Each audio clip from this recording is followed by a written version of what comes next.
ಆತ್ಮೀಯ ವಿದ್ಯಾರ್ಥಿಗಳಿಗೆ ಸ್ವಾಗತ.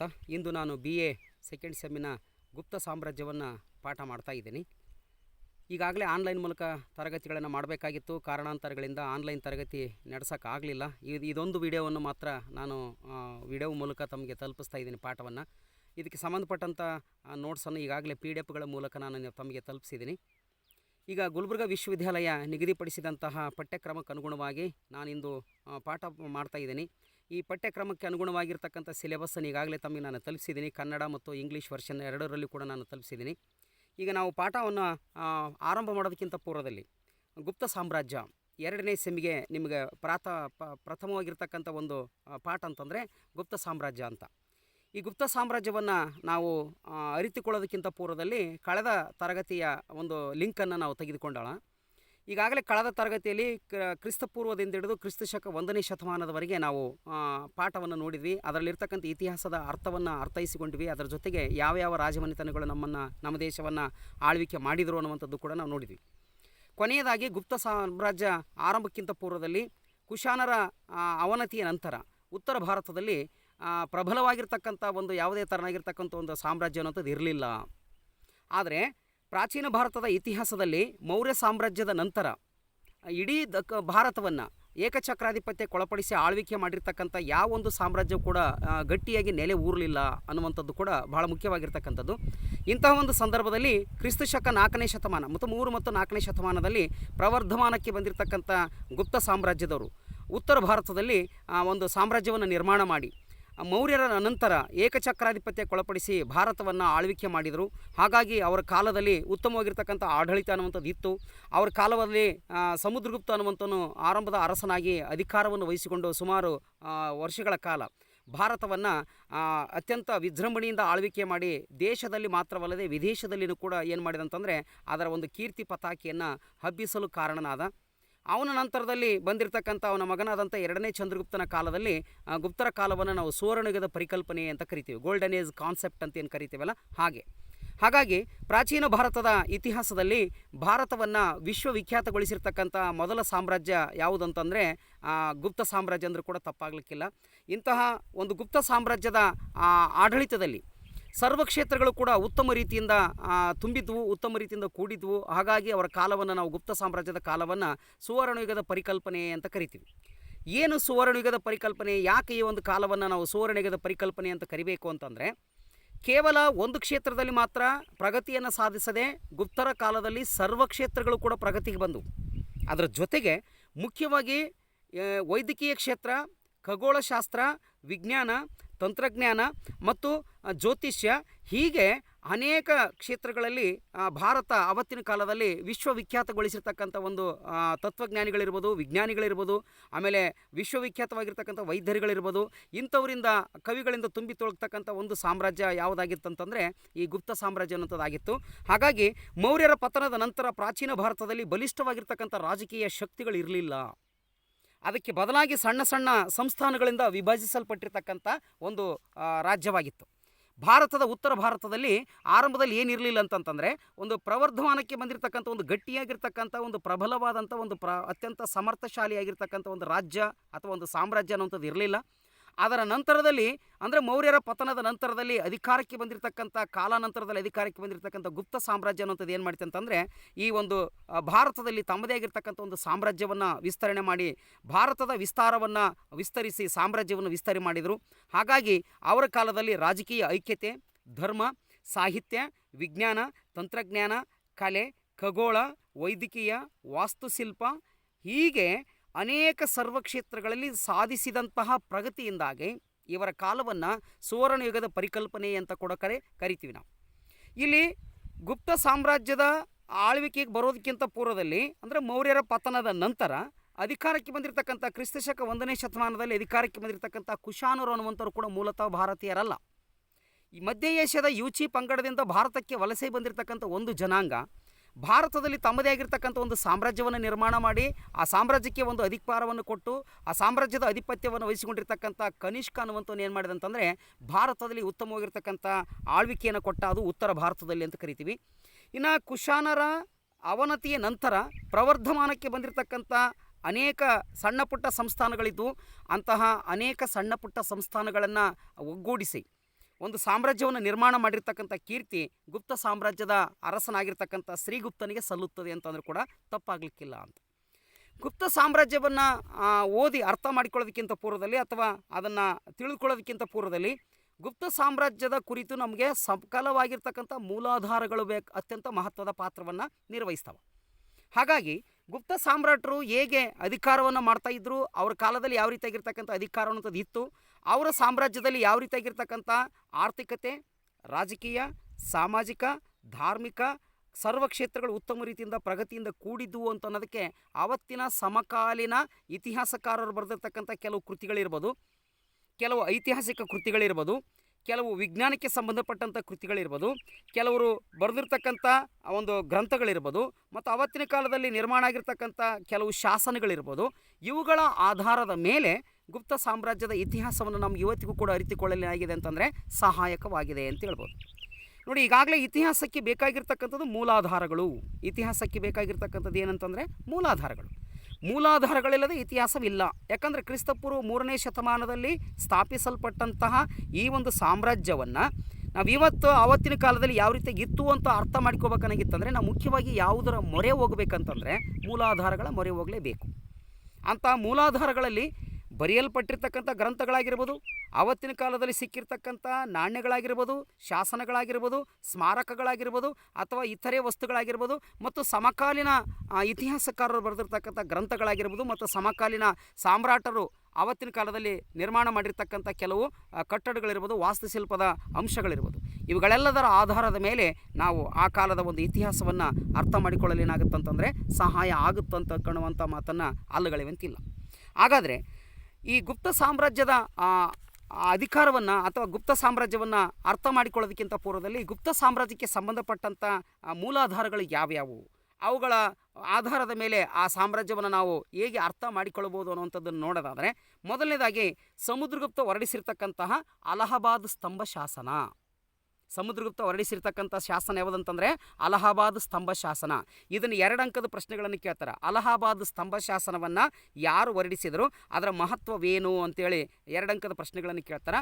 ಅಲಹಾಬಾದ್ ಸ್ತಂಭ ಶಾಸನವನ್ನು ಸಮುದ್ರಗುಪ್ತನ ದಂಡನಾಯಕನಾಗಿರ್ತಕ್ಕಂಥ ಹರಿಶೇಣನಂತನು ಹೊರಡಿಸಿದ.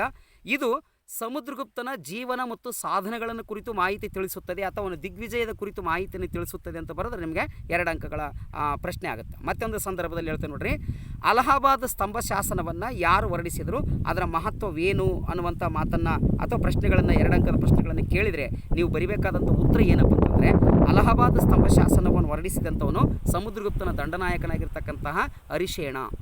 ಈ ಹರಿಶೇಣ ಹೊರಡಿಸಿದಂಥ ಅಲಹಾಬಾದ್ ಸ್ತಂಭ ಶಾಸನ ಯಾವುದರ ಕುರಿತಾಗಿರ್ತಕ್ಕಂಥ ಮಾಹಿತಿಯನ್ನು ಕೊಡುತ್ತೆ ಅಂತಂದರೆ, ಇದು ಸಮುದ್ರಗುಪ್ತನ ದಿಗ್ವಿಜಯಗಳು ಮತ್ತು ಅವನ ಜೀವನ ಸಾಧನೆಗಳನ್ನು ಕುರಿತು ಮಾಹಿತಿಯನ್ನು ಕೊಡ್ತಕ್ಕಂಥ ಅತ್ಯಂತ ಮಹತ್ವದ 33 ಸಾಲುಗಳನ್ನು ಒಳಗೊಂಡಿರ್ತಕ್ಕಂಥ ಒಂದು ಶಾಸನ ಅಂತ ಹೇಳ್ಬೋದು. ಈ ಒಂದು ಶಾಸನದಲ್ಲಿ ನಮಗೇನು ಲಭ್ಯವಿದೆ ಅಂತಂದರೆ, ಸಮುದ್ರಗುಪ್ತನ ಆರಂಭಿಕ ಜೀವನ ಯಾವ ರೀತಿಯಾಗಿತ್ತು, ಸಮುದ್ರಗುಪ್ತ ಹೇಗೆ ಅಧಿಕಾರಕ್ಕೆ ಬಂದ, ಸಮುದ್ರಗುಪ್ತ ಅಧಿಕಾರಕ್ಕೆ ಬರೋದಕ್ಕಿಂತ ಪೂರ್ವದಲ್ಲಿ ಆ ಸಾಮ್ರಾಜ್ಯದ ಸ್ಥಿತಿಗತಿಗಳು ಏನಾಗಿದ್ವು, ಉತ್ತರ ಭಾರತದಲ್ಲಿರ್ತಕ್ಕಂಥ ಸಣ್ಣ ಸಣ್ಣ ಪಾಳೆಪಟ್ಟುಗಳು, ಸಣ್ಣ ಸಣ್ಣ ಸಾಮ್ರಾಜ್ಯಗಳು ಯಾವ ರೀತಿಯಾಗಿ ಅಧಿಕಾರದಲ್ಲಿದ್ದವು, ಅವುಗಳೆಲ್ಲವನ್ನು ಒಂದು ಒಗ್ಗೂಡಿಸಿ ಹೇಗೆ ಸಮುದ್ರಗುಪ್ತ ಅನ್ನುವಂಥನು ಅಧಿಕಾರಕ್ಕೆ ಬಂದ, ಶ್ರೀಗುಪ್ತ ಸ್ಥಾಪಿಸಲ್ಪಟ್ಟಿರ್ತಕ್ಕಂಥ ಈ ಒಂದು ಗುಪ್ತ ಸಾಮ್ರಾಜ್ಯವನ್ನು ಹೇಗೆ ಸಮುದ್ರಗುಪ್ತ ಅಧಿಕಾರಕ್ಕೆ ಬಂದು ಇಡೀ ಭಾರತದಾದ್ಯಂತ ತನ್ನ ಆಳ್ವಿಕೆಯನ್ನು ಪ್ರಸಾರ ಮಾಡಿದ, ವಿಸ್ತರಿಸಿದ ಅನ್ನುವಂಥ ಒಂದು ಮಾಹಿತಿಯನ್ನು ನಾವು ತಿಳ್ಕೊಬೇಕನ್ನಾಗಿತ್ತಂದರೆ, ಸಮುದ್ರಗುಪ್ತ ಹೊರಡಿಸಿದಂತಹ ಅವನ ದಂಡನಾಯಕನ ಬರೆಸಲ್ಪಟ್ಟಿರ್ತಕ್ಕಂಥ ಹರಿಶೇಣ ಬರೆಸಿರ್ತಕ್ಕಂಥ ಒಂದು ಶಾಸನ ಅಂತಂದರೆ ಈ ಅಲಹಾಬಾದ್ ಸ್ತಂಭ ಶಾಸನ ಅಂತ ಕರಿತೀವಿ. ಈ ಅಲಹಾಬಾದ್ ಸ್ತಂಭ ಶಾಸನದ ಮೂಲಕ ಸಮುದ್ರಗುಪ್ತನ ಆರಂಭಿಕ ಜೀವನ, ಅವನ ದಿಗ್ವಿಜಯಗಳು, ಅವನ ಸಾಧನೆಗಳು, ಅವನ ಕೊಡುಗೆಗಳನ್ನು ಕುರಿತು ನಮಗೆ ಅರ್ಥ ಮಾಡಿಕೊಳ್ಳಲು ಸಹಾಯಕವಾಗಿದೆ ಅಂತ ಹೇಳ್ಬೋದು.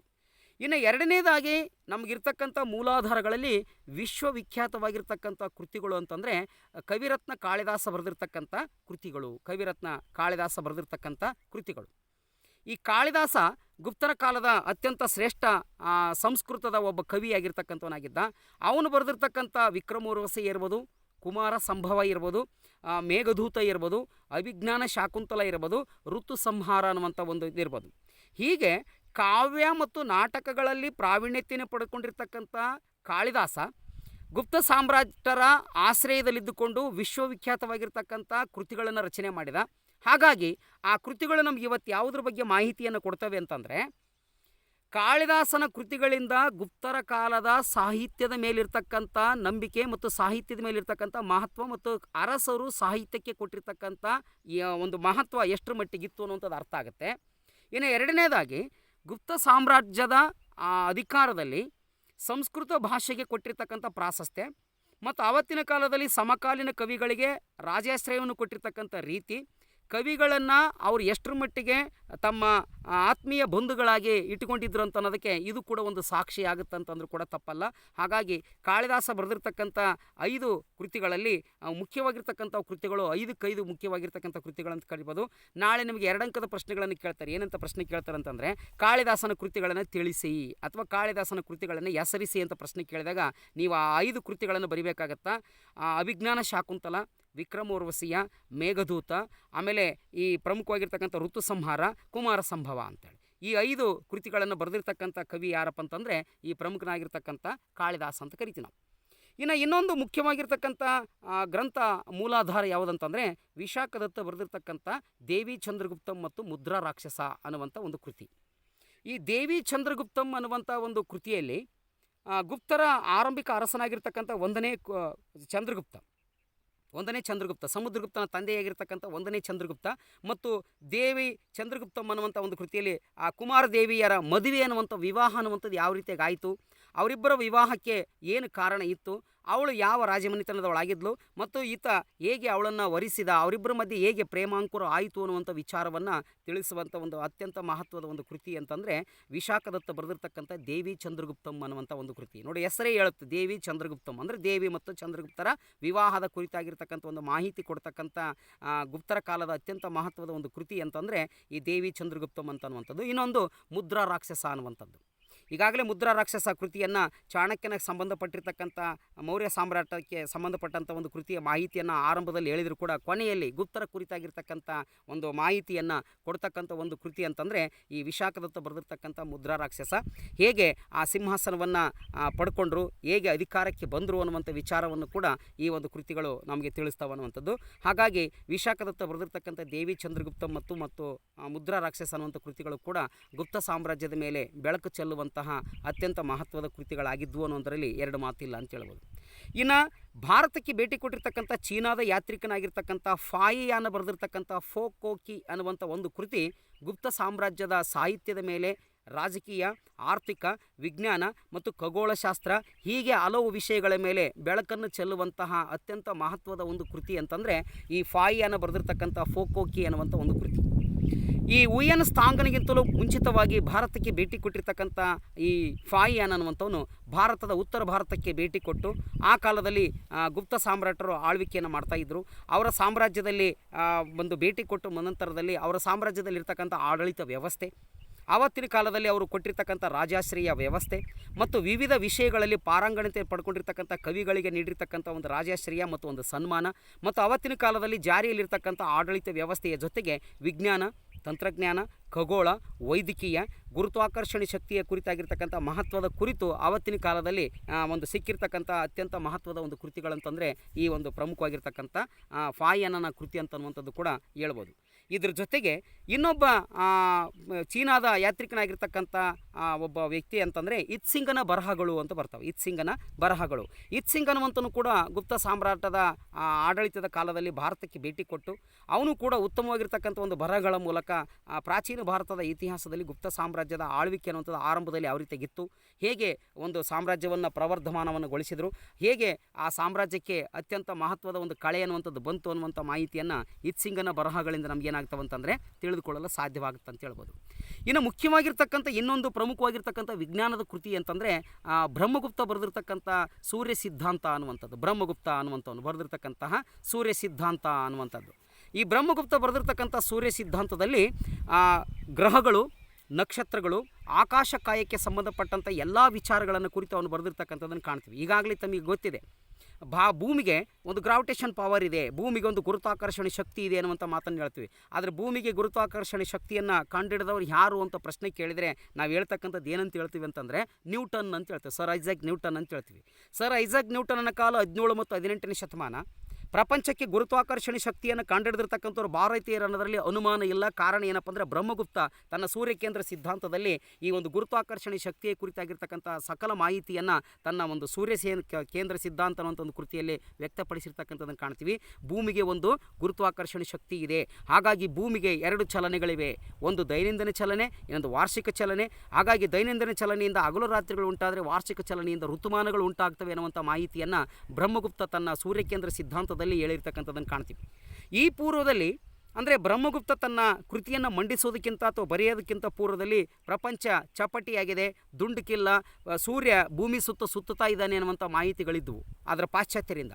ಆದರೆ ವಿಜ್ಞಾನವಾಗಿ ವೈಜ್ಞಾನಿಕವಾಗಿ ಅದಕ್ಕೊಂದು ಸಕಲವಾದಂಥ ಉದಾಹರಣೆ ಕೊಡೋದ್ರ ಮುಖಾಂತರವಾಗಿ ಜೀವಂತ ಉದಾಹರಣೆ ಇಟ್ಟು ಸೂರ್ಯಚಂದ್ರ ಇರುವವರೆಗೂ ಕೂಡ ಅದೇ ಸತ್ಯ ಅನ್ನುವಂಥ ಮಾಹಿತಿಯನ್ನು ಕೊಟ್ಟಿರ್ತಕ್ಕಂಥವ್ರು ಭಾರತೀಯರು. ಅದರಲ್ಲೂ ಮುಖ್ಯವಾಗಿ ಈ ಬ್ರಹ್ಮಗುಪ್ತ ಅನ್ನುವಂಥವನು ತನ್ನ ಸೂರ್ಯಕೇಂದ್ರ ಸಿದ್ಧಾಂತದಲ್ಲಿ ಉತ್ತಮವಾಗಿರ್ತಕ್ಕಂಥ ಸೂರ್ಯಕೇಂದ್ರ ಸಿದ್ಧಾಂತದ ಸಕಲ ಮಾಹಿತಿಗಳನ್ನು ಕೊಟ್ಟ.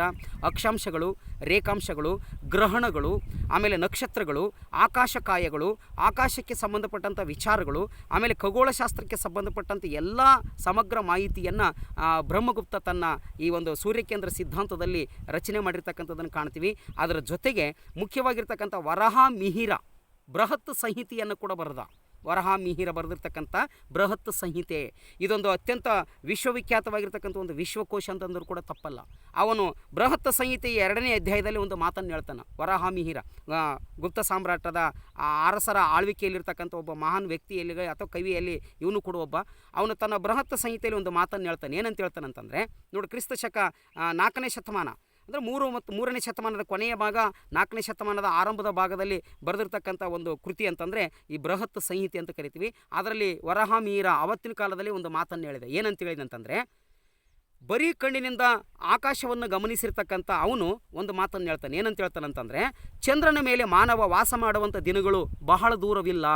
ಚಂದ್ರನ ಮೇಲೆ ಮಾನವ ವಾಸ ಮಾಡತಕ್ಕಂಥ ದಿನಗಳು ಬಹಳ ದೂರ ಇಲ್ಲ ಅನ್ನುವಂಥ ಒಂದು ಮಾಹಿತಿಯನ್ನು ತನ್ನ ಬೃಹತ್ ಸಂಹಿತೆಯಲ್ಲಿ ಹೇಳಿದ.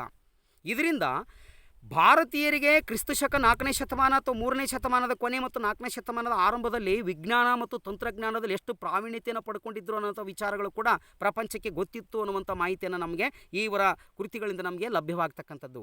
ಹಾಗಾಗಿ ಬೃಹತ್ ಸಂಹಿತೆಯಲ್ಲಿ ಸುಮಾರು ಚಂದ್ರನ ಕುರಿತಾಗಿರ್ತಕ್ಕಂಥ ಮಾಹಿತಿಯನ್ನು ಹೇಳಿ, ಮಾನವ ಇಂದಲ್ಲ ನಾಳೆ ಚಂದ್ರನಲ್ಲಿ ವಾಸ ಮಾಡುವಂಥ ದಿನಗಳು ಮುಂಬರುವಂಥ ದಿನಗಳಲ್ಲಿ ಬಹಳ ದೂರ ಇಲ್ಲ ಅಂತ ಹೇಳಿದ. ಈಗಾಗಲೇ ಅನೇಕ ರಾಷ್ಟ್ರಗಳು ಚಂದ್ರನ ಮೇಲೆ ವಾಸ ಮಾಡ್ಬೇಕಂತ ತಿಳ್ಕೊಂಡು ಅಲ್ಲಿ ನೀರಿದೆ, ಗಾಳಿ ಇದೆ, ಅಲ್ಲಿ ಯೋಗ್ಯವಾಗಿರ್ತಕ್ಕಂಥ ವಾಸಸ್ಥಾನ ಇದೆ ಅಂತಕೊಂಡು ಇವತ್ತು ಸಂಶೋಧನೆಗಳು ಕೂಡ ನಡೆಸ್ತಾ ಇದ್ದಾರೆ. ಹಾಗಾಗಿ ಅವನ ಮಾತು ಇವತ್ತಿಗೂ ಕೂಡ ಸತ್ಯ ಆಗ್ತಾ ಇದೆ. ಇಂಥ ಒಬ್ಬ ಮಹಾನ್ ಕವಿಗಳಿಗೆ ಆಶ್ರಯವನ್ನು ಕೊಟ್ಟಿರ್ತಕ್ಕಂಥವ್ರು ಗುಪ್ತ ಸಾಮ್ರಾಟರು. ಹಾಗಾಗಿ ಗುಪ್ತ ಸಾಮ್ರಾಜ್ಯದ ಆಡಳಿತದ ಕುರಿತು ಅಥವಾ ಅವರ ಮಾಹಿತಿಯನ್ನು ತಿಳ್ಕೊಬೇಕಾದ್ರೆ ಇಂಥ ಕೃತಿಗಳು ನಮ್ಗೆ ಏನಾಗ್ತವೆ ಅಂತಂದರೆ ಸಹಾಯಕ ಆಗ್ತವೆ ಅನ್ನುವಂಥ ಮಾತನ್ನು ಕೂಡ ಅಲ್ಲಗಳಿವಂತಿಲ್ಲ. ಇನ್ನು ವೈದ್ಯಕೀಯ ಕ್ಷೇತ್ರದಲ್ಲಿ ಅಶ್ವಿನಿ ದೇವತೆಗಳೆನಿಸಿಕೊಂಡಿರ್ತಕ್ಕಂಥ ಸುಶ್ರುತ ಮತ್ತು ಚರಕ ಮತ್ತು ಸುಶ್ರುತ ಅನ್ನುವಂಥವರು ಆವತ್ತಿನ ಕಾಲದ ವೈದ್ಯಕೀಯ ಅಶ್ವಿನಿ ದೇವತೆಗಳು. ಧನ್ವಂತ್ರಿ, ಚರಕ, ಸುಶ್ರುತ ಅನ್ನುವಂಥವ್ರು ದೇಹವನ್ನು ತುಂಡು ತುಂಡು ಮಾಡಿ ಯಾವುದೇ ಕಲೆಗಳಿಲ್ಲದೇ ಮತ್ತೆ ಜೋಡಿಸುವಂಥ ಒಂದು ಕಲೆಯನ್ನು ಆವತ್ತಿನ ಕಾಲದ ವೈದ್ಯರು ಕೂಡ ಪಡ್ಕೊಂಡಿದ್ದರು. ಚರಕ ಬರೆದಿರ್ತಕ್ಕಂಥ ಚರಕ ಸಂಹಿತೆ, ಸುಶ್ರುತ ಬರೆದಿರ್ತಕ್ಕಂಥ ಸುಶ್ರುತ ಸಂಹಿತೆಯಲ್ಲಿ ವೈದ್ಯಕೀಯ ಕ್ಷೇತ್ರಕ್ಕೆ ಸಂಬಂಧಪಟ್ಟಂಥ ವಿಚಾರಗಳೆಲ್ಲವನ್ನು ಕೂಡ ಅದರಲ್ಲಿ ನಮಗೇನಾಗಿದೆ ಅಂತಂದರೆ ಮಾಹಿತಿಗಳು ಲಭ್ಯವಿರ್ತಕ್ಕಂಥದ್ದು ಕಾಣ್ತೀವಿ ನಾವು. ಹಾಗಾಗಿ ಅವರ ಕಾಲದ ಮಾಹಿತಿಗಳು ಕೂಡ ಅತ್ಯಂತ ಮಹತ್ವದಿಂದ ಕೂಡಿರ್ತಕ್ಕಂಥ ಒಂದು ಮಹತ್ವದ ಅಂಶಗಳನ್ನು ಒಳಗೊಂಡಿದ್ದು ಅನ್ನುವಂಥ ವಿಚಾರಗಳು ಕೂಡ ನೋಡ್ತೀವಿ. ಇದರಿಂದ ನಮಗೇನು ಗೊತ್ತಾಗುತ್ತಂತಂದರೆ, ಆ ಚರಕ ಮತ್ತು ಸುಶ್ರುತ ಬರೆದಿರ್ತಕ್ಕಂಥ ಚರಕ ಸಂಹಿತೆ ಮತ್ತು ಸುಶ್ರುತ ಸಂಹಿತೆಯಲ್ಲಿ ಏನು ಒಳಗೊಂಡಿದೆ ಅಂತಂದರೆ, ಗುಪ್ತ ಸಾಮ್ರಾಜ್ಯದ ಕಾಲದಲ್ಲಿ ವಿಜ್ಞಾನ ಕ್ಷೇತ್ರಕ್ಕೆ ಮತ್ತು ವೈದ್ಯಕೀಯ ಕ್ಷೇತ್ರಕ್ಕೆ ಕೊಟ್ಟಿರ್ತಕ್ಕಂಥ ಪ್ರಾಶಸ್ತ್ಯ, ಅವ್ರು ಯಾವ ರೀತಿಯಾಗಿ ಪ್ರಾಶಸ್ತ್ಯವನ್ನು ಕೊಟ್ಟರು, ಹೇಗೆ ವಿಜ್ಞಾನ ಕ್ಷೇತ್ರದ ಜೊತೆಗೆ ವೈದ್ಯಕೀಯ ಕ್ಷೇತ್ರವನ್ನು ಕೂಡ ಬೆಳೆಸಿದರು. ಈಗಾಗಲೇ ಭಾರತ ಆಯುರ್ವೇದ ಕ್ಷೇತ್ರದಲ್ಲಿ ಪ್ರಪಂಚದಲ್ಲಿ ಪ್ರಬಲವಾಗಿರ್ತಕ್ಕಂಥ ಮುಂಚೂಣಿ ಸ್ಥಾನದಲ್ಲಿದ್ದರೂ ಕೂಡ ವೈದ್ಯಕೀಯ ಕ್ಷೇತ್ರದಲ್ಲಿ ಕೂಡ ಅತ್ಯಂತ ಮುಂಚೂಣಿ ಸ್ಥಾನದಲ್ಲಿತ್ತು. ಭಾರತೀಯರ ವಿಜ್ಞಾನ ಮತ್ತು ಭಾರತೀಯರ ವೈದ್ಯಕೀಯ ಕ್ಷೇತ್ರ ಅಂತಂದರೆ ಇಡೀ ಜಗತ್ತೇ ನಿಬ್ಬೆರಗಾಗಿ ನೋಡ್ತಕ್ಕಂಥರ ಮಟ್ಟಿಗೆ ನಮ್ಮ ದೇಶದ ಕವಿಗಳು ಅಥವಾ ನಮ್ಮ ದೇಶದಲ್ಲಿರ್ತಕ್ಕಂಥ ಅರಸರು ಅಂಥ ಮಹಾನ್ ವ್ಯಕ್ತಿಗಳ ಆಶ್ರಯವನ್ನು ಕೊಟ್ಟಿದ್ದರು. ಅವರ ಒಂದು ಬರಹಗಳಿಂದ ನಮಗೇನು ಗೊತ್ತಾಗುತ್ತಂತಂದರೆ, ವಿಜ್ಞಾನ ಮತ್ತು ತಂತ್ರಜ್ಞಾನದ ಜೊತೆಗೆ ವಿಜ್ಞಾನ ವೈದ್ಯಕೀಯ ಕ್ಷೇತ್ರಕ್ಕೂ ಕೂಡ ಅವತ್ತಿನ ಕಾಲದಲ್ಲಿ ಮಹತ್ವ ಕೊಟ್ಟಿದ್ರು ಅನ್ನುವಂಥ ವಿಚಾರಗಳನ್ನು ಹೇಳ್ತೀವಿ ನಾವು. ಇಲ್ಲಿ ಚರಕ ಸಂಹಿತೆ ಮತ್ತು ಸುಶ್ರುತ ಸಂಹಿತೆಯ ಅಧ್ಯಾಯ 4ರಲ್ಲಿ ಒಂದು ಮಾತು ಬರುತ್ತೆ ಏನಂತಂದರೆ ಕ್ರಿಸ್ತಶಕ 390ರಲ್ಲಿ ಮುಖಕ್ಕೆ ಪ್ಲಾಸ್ಟಿಕ್ ಸರ್ಜರಿ ಮಾಡ್ತಕ್ಕಂಥದ್ದು ಇದೆ ಅನ್ನುವಂಥ ವಿಚಾರಗಳು ಕೂಡ ಅದರಲ್ಲಿ ಬರೆದಿರ್ತಕ್ಕಂಥದ್ದನ್ನು ಕಾಣ್ತೀವಿ ನೋಡಿ. ಕ್ರಿಸ್ತಶಕ 390ರಲ್ಲಿ ಮುಖ ಅನ್ನುವಂಥದ್ದು ಏನಾದರೂ ವಿಕಾರವಾಗಿ ಹೋದರೆ ಅಥವಾ ಮುಖ ಅನ್ನುವಂಥದ್ದು ಸುಟ್ಟು ಹೋದರೆ ನಾವು ಇವತ್ತು ಪ್ಲಾಸ್ಟಿಕ್ ಸರ್ಜರಿ ಮಾಡಿಕೊಂಡು ಮುಖವನ್ನು ಅಂದವಾಗಿ ಇಟ್ಕೊಳ್ತೀವಿ ನಾವು. ಅದೇ ರೀತಿಯಾಗಿ ಕ್ರಿಸ್ತಶಕ 390ರಲ್ಲಿ ಪ್ರಪಂಚಕ್ಕೆ ಪ್ಲಾಸ್ಟಿಕ್ ಸರ್ಜರಿಯನ್ನು ಯಾವ ರೀತಿಯಾಗಿ ಮಾಡಬೇಕು, ಚರ್ಮದ ರೋಗಗಳು ಬಂದಾಗ ಚರ್ಮ ಉಳುಕುಗಟ್ಟಿದರೆ, ಚರ್ಮ ಸುಕ್ಕುಗಟ್ಟಿದರೆ ಅದನ್ನು ಯಾವ ರೀತಿಯಾಗಿ ತೆಗೆದು ಅದನ್ನು ಯಾವ ರೀತಿಯಾಗಿ ಮತ್ತೆ ಚಂದ ಕಾಣುವಂತೆ ಮಾಡಬಹುದು ಅನ್ನೋಂಥ ವಿಚಾರವನ್ನು ಚರಕ ಮತ್ತು ಸುಶ್ರಿತ ಮತ್ತು ಧನ್ವಂತರಿ ಅನ್ನುವಂಥವ್ರು ತಮ್ಮ ಕ್ಷೇತ್ರದ ಅಥವಾ ತಮ್ಮ ಕೃತಿಯಲ್ಲಿ ಬರೆದಿರ್ತಕ್ಕಂಥದ್ದನ್ನು ಕಾಣ್ತೀವಿ. ಒಟ್ಟಿನಲ್ಲಿ ಅವರ ಕಾಲದ ಅತ್ಯಂತ ಮಹತ್ವದ ಕೃತಿಗಳು ಕೂಡ ಅಷ್ಟೇ ಮಹತ್ವದಿಂದ ಕೂಡಿರ್ತಕ್ಕಂಥದ್ದು. ಇದರಿಂದ ನಮಗೇನು ಗೊತ್ತಾಗುತ್ತಂತಂದರೆ ಅವರ ಕಾಲದ ಕೃತಿಗಳಿಂದ ಅವತ್ತಿನ ಕಾಲದ ವಿಜ್ಞಾನ ಕ್ಷೇತ್ರ ಯಾವ ರೀತಿಯಾಗಿತ್ತು, ತಂತ್ರಜ್ಞಾನ ಕ್ಷೇತ್ರ ಯಾವ ರೀತಿಯಾಗಿತ್ತು, ವೈದ್ಯಕೀಯ ಕ್ಷೇತ್ರ ಯಾವ ರೀತಿಯಾಗಿತ್ತು, ಆಮೇಲೆ ಸಾಹಿತ್ಯ ಕೃತಿಗಳು ಯಾವ ರೀತಿಯಾಗಿದ್ದು, ರಾಜಕೀಯ ಆಡಳಿತ ಯಾವ ರೀತಿಯಾಗಿತ್ತು, ಆಮೇಲೆ ದಿಗ್ವಿಜಯಗಳು ಯಾವ ರೀತಿಯಾಗಿ ಮಾಡಿದರು, ಆಮೇಲೆ ಅವರ ಆಸ್ಥಾನಕ್ಕೆ ಯಾರ್ಯಾರು ಭೇಟಿ ಕೊಟ್ಟಿದ್ದರು, ಇವರು ಎಲ್ಲಿಂದ ಎಲ್ಲಿವರೆಗೆ ತಮ್ಮ ರಾಜ್ಯವನ್ನು ವಿಸ್ತರಣೆ ಮಾಡಿದರು, ಅವತ್ತಿನ ಕಾಲದ ನಾಣ್ಯ ವ್ಯವಸ್ಥೆ ಯಾವ ರೀತಿಯಾಗಿತ್ತು, ಆಡಳಿತ ವ್ಯವಸ್ಥೆ ಯಾವ ರೀತಿಯಾಗಿತ್ತು, ಸಾಮ್ರಾಜ್ಯವನ್ನು ಹೇಗೆ ಹಲವಾರು ಭಾಗಗಳಲ್ಲಿ ವಿಂಗಡಿಸಿದ್ರು ಅನ್ನುವಂಥ ಹೀಗೆ ಸಮಗ್ರವಾದಂಥ ಮಾಹಿತಿಯನ್ನು ತಿಳ್ಕೊಬೇಕಾದ್ರೆ ಆವತ್ತಿನ ಕಾಲದಲ್ಲಿ ರಚಿಸಲ್ಪಟ್ಟಂತಹ ಅಥವಾ ಬರೆಯಲ್ಪಟ್ಟಂತಹ ಅಥವಾ ಹಾಕಿಸಲ್ಪಟ್ಟಿರ್ತಕ್ಕಂಥ ಶಾಸನಗಳ ಮೂಲಕ ಅವರ ಸಾಮ್ರಾಜ್ಯದ ಆರಂಭದ ಅಂಶವನ್ನು ನಾವು ತಿಳಿದುಕೊಳ್ಳಲು ನಮಗೆ ಲಭ್ಯವಾಗಿರ್ತಕ್ಕಂಥದ್ದು. ಹೀಗೆ ರಾಜಶೇಖರ್ ಬರೆದಿರ್ತಕ್ಕಂಥ ಕಾವ್ಯ ಮೀಮಾಂಸೆ ಇರ್ಬೋದು, ದಂಡಿ ಬರೆದಿರ್ತಕ್ಕಂಥ ದಶಕುಮಾರ ಚರಿತೆ ಅನ್ನುವಂಥದ್ದು ಇರ್ಬೋದು, ಅನೇಕ ಕವಿಗಳು ಬರೆದಿರ್ತಕ್ಕಂಥ ಕೃತಿಗಳಿರ್ಬೋದು, ಇವೆಲ್ಲವೂ ಕೂಡ ಗುಪ್ತ ಸಾಮ್ರಾಜ್ಯದ ಸಾಹಿತ್ಯದ ಮೇಲೆ ಅತ್ಯಂತ ಮಹತ್ವದ ಬೆಳಕನ್ನು ಚೆಲ್ಲತಕ್ಕಂಥ ಮೂಲಾಧಾರಗಳಾಗಿರ್ತಕ್ಕಂಥವುಗಳು. ಅಂಥ ಮೂಲಾಧಾರಗಳ ಆಧಾರದ ಮೇಲೆ ನಾವೇನು ಮಾಡ್ಬೋದು ಅಂತಂದರೆ ಆವತ್ತಿನ ಕಾಲದ ವಿಚಾರಗಳನ್ನು ನಾವು ತಿಳ್ಕೊಳ್ಬೋದು. ಇನ್ನು ಬ್ರಹ್ಮಗುಪ್ತನ ಶಿಷ್ಯನಾಗಿರ್ತಕ್ಕಂಥ ಲತದೇವ ಅನ್ನುವಂಥವನು ಲೋಲಕದ ನಿಯಮವನ್ನು ಮೊಟ್ಟ ಮೊದಲ ಬಾರಿಗೆ ಪ್ರಪಂಚಕ್ಕೆ ಪರಿಚಯ ಮಾಡಿಕೊಟ್ಟಿರ್ತಕ್ಕಂಥದ್ದು ಇದೇ ಗುಪ್ತ ಸಾಮ್ರಾಜ್ಯದ ಆಡಳಿತದ ಕಾಲದಲ್ಲಿ ಅಂತಂದರೂ ಕೂಡ ಅತ್ಯಂತ ಮಹತ್ವದ ಸಂಗತಿ ಅಂತ ಹೇಳ್ಬೋದು. ಬ್ರಹ್ಮಗುಪ್ತನ ಶಿಷ್ಯನಾಗಿರ್ತಕ್ಕಂಥ ಲತದೇವ ಅನ್ನುವಂಥವನು ಲೋಲಕದ ನಿಯಮವನ್ನು ತಿಳಿಸಿದ. ಈಗಾಗಲೇ ನೀವು ಪ್ರಾಥಮಿಕ ಶಾಲೆಯಲ್ಲಿ ಕಲಿತು ಬಂದಿರ್ತೀರಿ. ಒಂದು ಕಾಂತಧ್ರುವವನ್ನು ಹಿಡಿದುಕೊಂಡಾಗ ಅದು ಉತ್ತರ ದಕ್ಷಿಣವಾಗಿ ನಿಲ್ಲುತ್ತೆ, NS ಆಗಿ ನಿಲ್ಲುತ್ತೆ ಅನ್ನುವಂಥದ್ದನ್ನು ನಾವು ನೋಡ್ತೀವಿ.